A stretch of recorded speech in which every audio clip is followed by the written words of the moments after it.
Buenos días, buenas tardes o buenas noches. No importa a la hora que esté disfrutando de este contenido. En el día de hoy tenemos un plato fuerte, de verdad que sí. Vamos a estar hablando con un experto de la materia, digo yo, ¿verdad? Así es, totalmente. Aquí vamos a estar hablando con nuestro amigo y hermano, que lo tenemos aquí parte del elenco, Sandy Samiñón. Me siento como un comunicador y licenciado en comunicación digital. En Excelente. este segmento, que lo estamos estrenando en el día de hoy, que es Aprendo Derecho, que es donde vamos a estar hablando con abogados, magistrados, y vamos a estar hablando de diferentes figuras jurídicas y temas legales en general. Pero muy dura la taza. Muy antes dura. que nada, ¿eh? Sí, sí, Muy no, dura, muy me dura. la enviaron, ya estamos recibiendo los aportes. No, yo voy a dejar el todo y vengo para acá. Bienvenido. Real Stock es tu niño, tiene que seguirle. Voy a dejar el stock y vengo para acá No, porque no. está fluyendo la cosa aquí. Va Así. bien, va bien. Ya tenemos taza. Así es. Mira, Sandy, agradeciendo tu presencia y el tiempo dedicado para colaborar a esta causa de informar sobre el derecho, queremos rápidamente hacerte la pregunta de los medios digitales. Para nadie es un secreto que los medios digitales son los medios, valga la redundancia, de comunicación por excelencia en esta era digital y en este siglo XXI, específicamente en esta parte ya 2022.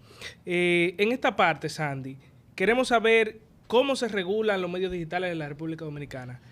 Básicamente, que nos abunde sobre eso, porque sé que es un tema que es de interés y queremos saber tu postura como técnico en esa área. Excelente. Lo primero que hay que destacar es que estamos en una navegación de un proceso de transmutación del mundo analógico al mundo digital. Correcto. Y ese proceso se da luego de la caída del muro de Berlín, 1990, 1989, 90, hacia acá donde surgen todas estas redes sociales y un sinnúmero de mecanismos digitales diferentes como la realidad virtual, la realidad aumentada, que ha cambiado todo el espectro de la comunicación en sentido general. Entonces, para hablar específicamente de la regulación de los medios digitales, era importante explicar ese proceso que se ha dado de la transmutación del mundo analógico. Vuelvo y repito, me gusta ese concepto porque es una disrupción que se ha dado. O sea, antes, por ejemplo, en el sector político, para poner un ejemplo, antes para que una figura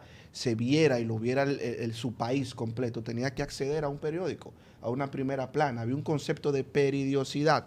O sea, tú tenías que dar la información ahora y al otro día te veías en la primera plana. Claro. Ya no. Ahora la actualización de la información Inmediatez, es prácticamente constante, permanente. Sí. De hecho, los periódicos, en el caso particular del ejemplo que he puesto, los periódicos toman ya no como complemento, sino como fundamento las redes sociales para la difusión de la información. Es decir, que estamos en un espectro totalmente diferente de la última década, de los últimos 20 años, ¿no? Entonces, en el caso de la regulación, a raíz de todo lo que he explicado, de todo este mundo, este entorno digital moderno, los países se han puesto de acuerdo, ¿no? Para ver cuáles son los elementos regulatorios de estas plataformas.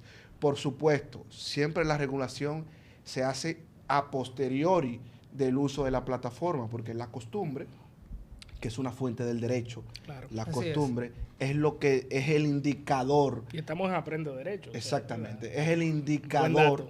La costumbre, como fuente del derecho, es el indicador de regulación, es el indicador clave que te dice por dónde debemos ir para regular, por dónde no.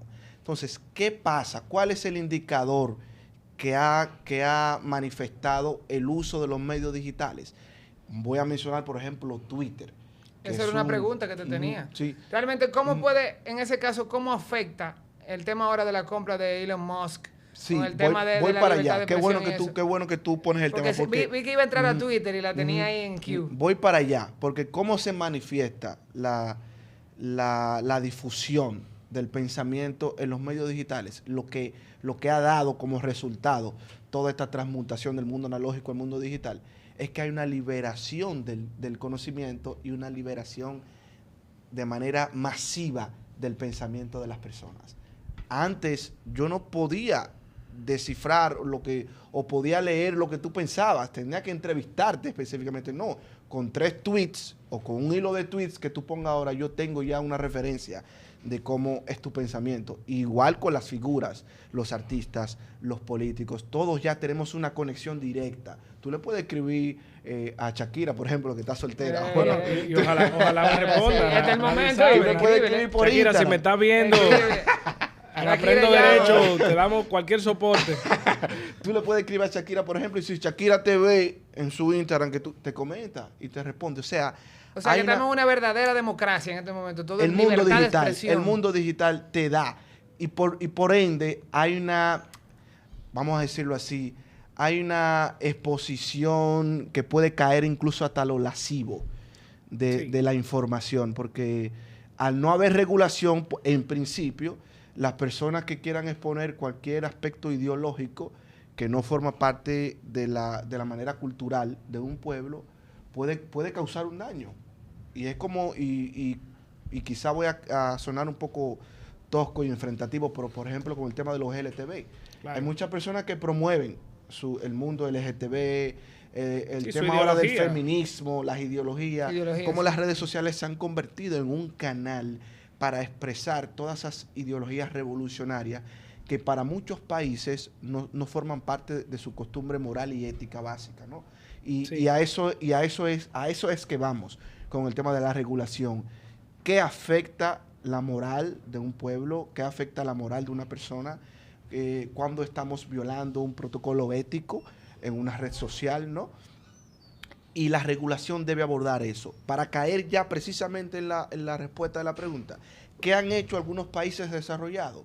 En el caso de la Unión Europea, Europa se ha puesto de acuerdo y ha dicho, bueno, vamos a crear un reglamento.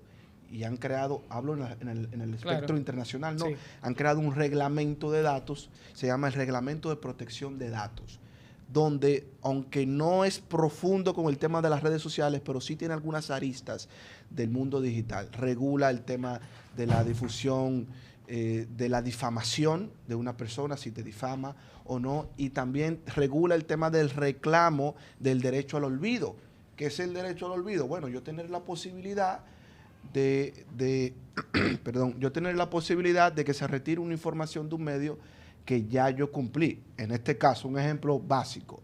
Si tú cumpliste una condena por un delito en una sociedad y un periódico todavía tiene presente que tú eres un asesino, que tú fuiste esto, pero no aclara que ya tú cumpliste, bueno, tú a través del Reglamento de Protección de Datos y haciéndote eco del derecho al olvido, puedes reclamar para que retiren esa información. Eso hay que escribirle a la plataforma. Hay que escribirle, hay un protocolo. Es un dato muy interesante. Hay un documento en Google que ahora en República Dominicana no está hábil todavía. O sea, tú no puedes reclamar desde aquí a Google que retiren una información de su medio todavía. Entonces, aquí en Aprendo Derecho vamos a incentivar a los legisladores a que esos son regulaciones que la vemos excelentes. Realmente esas son las iniciativas que los legisladores deberían de promover en el Congreso porque realmente dan soluciones.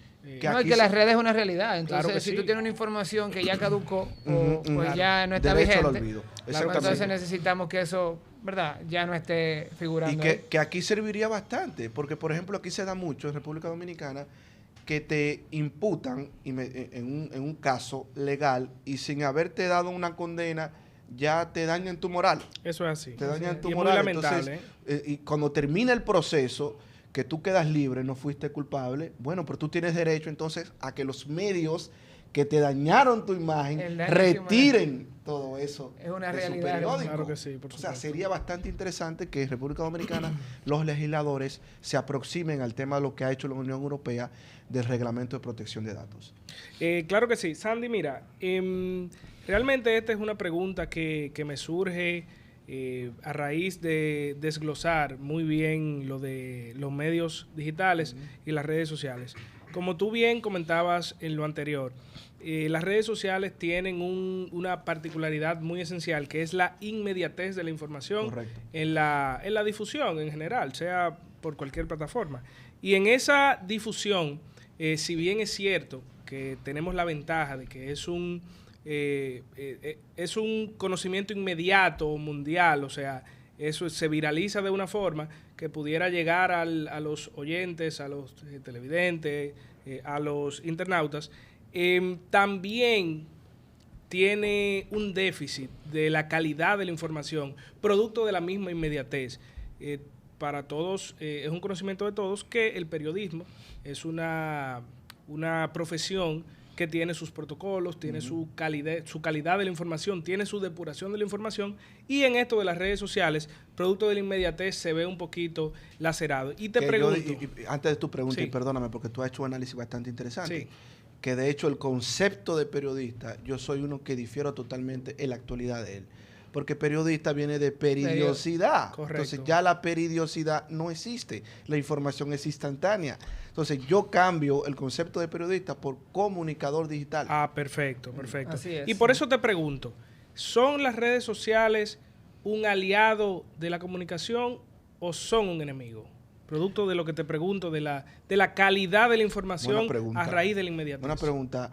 Son un aliado y son un enemigo a la vez. Ah, mira, para que tú veas. Oye, porque son aliados, Ironía. porque son un aliado del punto de vista de que, no, claro, vamos a hablar la verdad aquí. Los medios tradicionales todavía tienen un poder de credibilidad en la sociedad. Sí, claro. A nivel mundial. O sea, el New York Times, CNN, BBC, el local, el Listín Diario, gozan de un prestigio de credibilidad social, ¿no? Porque son profesionales, valga la redundancia. Pero se puede convertir en un enemigo porque el dueño del medio tiene el poder. O sea, entonces tú como dueño de un medio, si quieres difundir una mentira, puedes hacerlo a través de una red social. Y mucho más si no hay una regulación para contrarrestar esa falsedad que tú has puesto en esa red social. Entonces, va a depender del contexto. Yo creo que son aliados porque permite la liberación de la expresión del pensamiento y de las personas, ¿no? Pero también se puede convertir en un enemigo, porque también te voy a decir algo, y ahí voy a caer a lo de Pedro de Twitter, que lo tenía igual al lado, estaba loco por hablar de Twitter. Mira, una de las cosas que ha propuesto Elon Musk para finalizar el proceso de compra de Twitter, porque está entre vemos, claro, la compra de 44 mil millones de dólares. Primero compró como accionista individual mayoritario el 9% y luego ya procede a la compra mayoritaria, ¿no?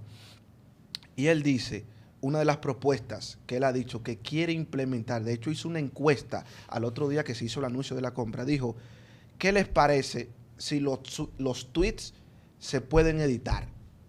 Y puso una encuesta, ¿sí o no? Y yo le hago esa pregunta a ustedes ahora. ¿Qué pasaría si un tweet se puede editar? ¿Por qué lo pregunto? Yo entiendo que sí, que puede ser, porque hay personas que pueden retractarse. Sí, pero te voy a decir un punto ahora. ¿Tú qué crees? Aunque No, yo diría que no. Yo diría que no. Porque en sería correcto. Facebook, por ejemplo, se puede editar. Sí. Y en Instagram tú puedes editar. Sí, yo sé que también Twitter tienen eso, una particularidad, y ustedes, las personas que usan mucho Twitter, sé que son más profundos a veces con sus comentarios, y Twitter es más para mí yo lo veo más como los intelectuales y esas personas que andan y el buscando, mundo periodístico también. Sí, el mundo periodístico. Pero precisamente por eso. Público, precisamente por eso. Fíjate cómo estamos en desacuerdo con esto, sí, porque para muchos, a mí me encantaría realmente que se pudiera editar, porque a veces uno comete un error en un texto y... Que es de humano errar, hasta ortográfico. En vez de borrar el tweet, tú quieres corregirlo ahí mismo, claro, para no tener que ponerlo otra vez. Ahora, ¿qué es lo que pasa?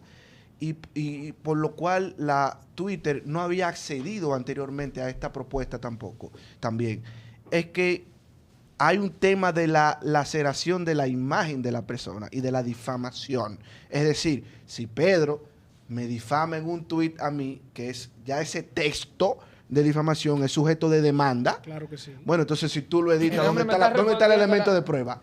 Si tú lo editas, ¿dónde está el elemento de prueba? Exacto. Te está yendo un poquito ahí, porque yo te tengo una pregunta. ¿Entendiste? Esa pregunta la quería escuchar de ti, Sandy, que me la respondieras. Mira, por ahí anda una ley en nuestro Congreso, que anda rondando por ahí, de esa ley que creo que le dicen ley Mordaza, Ley ¿verdad? Mordaza, sí, es una Quiero propuesta. que me hable un poquito de eso, porque habla del tema de la difamación. Claro que sí, muy importante. Si tú crees que si realmente se va a legislar en ese sentido, bueno, si se va a aprobar, en este caso, háblame sobre ella, por favor. Bueno, lo primero es que yo no estoy de acuerdo con ese proyecto de ley, si bien estoy de acuerdo con la regulación, porque yo creo que la comunicación tiene que tener límites éticos. Ojo, límites éticos. No es que yo voy a limitar lo que tú pienses, pero si lo que tú piensas lacera la moral de esa sociedad y la ética, incluso hasta los preceptos constitucionales, tiene que tener un límite, porque tú no puedes salir desnudo en una red social y que un niño, o tú no puedes poner, por ejemplo, a un niño en una red social desnudo, como lo hacía la Mami Jordan, la persona esa que ponía a su hijo en condiciones que no son éticas, un ejemplo. Entonces, yo creo en ese tipo de regulación ética, ¿no? Para que no me acaben, para estar claro en ese proceso. Ahora, con lo que se quiera hacer aquí, con el tema de la ley Mordaza, no estoy de acuerdo, porque es un elemento de protección a los políticos, lo que quieren hacer. Okay. Lo que indirectamente, ¿tú crees que anda por ahí? Exactamente, lo que están proponiendo es simplemente, no es un proyecto de ley que aborda, como lo estamos haciendo aquí de manera teórica profunda, el tema de la regulación de los medios digitales. No aborda ni siquiera el derecho al olvido, que lo mencionamos en el introito del programa, no lo aborda. Lo que aborda es el tema de la difamación a las personas públicas. Y eso viene a raíz de que a muchos diputados, a muchos legisladores, lo han acabado en muchas ocasiones en las redes sociales, que es propio, porque un funcionario público es público, valga la redundancia, está sujeto a los comentarios positivos, críticas. Y mire, yo en ignorancia te iba a decir que si una persona le escribía a otro, ya sea un comentario, o subía una foto, y difamándola en ese sentido, pensaba que esa persona iba a tener consecuencias legales, pero tú me estás hablando ahora que es más un enfoque político, que es a los funcionarios públicos. Es a los funcionarios públicos. Yo lo que se quiere proteger es el honor de los legisladores y de las personas públicas. Por lo tanto, es una mordaza, como bien lo han hecho titular, para callar la opinión de la ciudadanía, con lo cual yo no estoy de acuerdo. Pasó en el Senado en primera lectura, va a pasar ahora a la Cámara de Diputados, pero yo no creo que los diputados, porque está muy dividido la Cámara de Diputados. Sandy, diríamos que es un atraso total la ley Mordaza. Totalmente, porque eso es volver a Trujillo. Claro. Eso es volver a Trujillo, donde nadie puede opinar de un funcionario público. Y es irónico que en una época donde se supone que la comunicación ha ido en apogeo, la difusión de la información ha ido en apogeo, eso es como levantarle la emergencia a un carro andando a 100. Totalmente, va en contra de los principios democráticos. Para ir llevando esto más o menos ya al final, y gracias de verdad por tu tiempo, Sandy. Yo quiero que tú me hables un poco de lo que ya sería el futuro de las redes sociales para ir cerrando ahí. Muy buena pregunta. Mira, yo creo que el futuro de las redes sociales va a caminar por Meta, por Facebook, la plataforma nueva de Meta. Cuando digo Meta me refiero a la realidad virtual y a la realidad aumentada. Yo creo que el mundo digital se está desarrollando de una manera exponencial, muy rápida, muy expedita, donde la comunicación virtual se está convirtiendo en un precedente para los jóvenes. En el caso de Meta, por ejemplo, Justin Bieber dio un concierto en Meta, digital. Oigan eso, en el entorno de realidad virtual de Facebook, en Meta, y así otros artistas han hecho conciertos también ahí y miles de personas han ido. O sea, ya en Meta tú puedes adquirir, tú que sabes de inmobiliaria, tú puedes adquirir un terreno parcelita. Tu parcelita y un edificio, tú puedes comprar, o sea, hay incluso una moneda digital en Meta. Yo creo que el futuro de redes sociales va hacia allá, a esa interacción virtual más allá del texto, porque no sé si es una apreciación mía particular, pero siento que el tema de la lectura cada día se pierde un poco más. Sí. La gente está apelando a la interacción semifísica. Es decir, que sea semifísica desde el punto de vista virtual, pero que tú tengas una presencia virtual. Y yo creo que las redes sociales van por ahí. Realmente, hermano, te agradecemos tu tiempo, como te comentaba. Y gracias por ese gran contenido. Bueno, estamos aquí muy edificante, ¿sabes? De verdad que sí. Muchas gracias. Sí, yo sé que a todos por nutrirnos. Los abogados y personas amantes de estos temas les va a servir de mucho. Y recordarle que un abogado sin aprendo derecho sería como un obrero sin herramientas. ¿Te gustó? Buena. Mi gente, un placer. Bye, bye.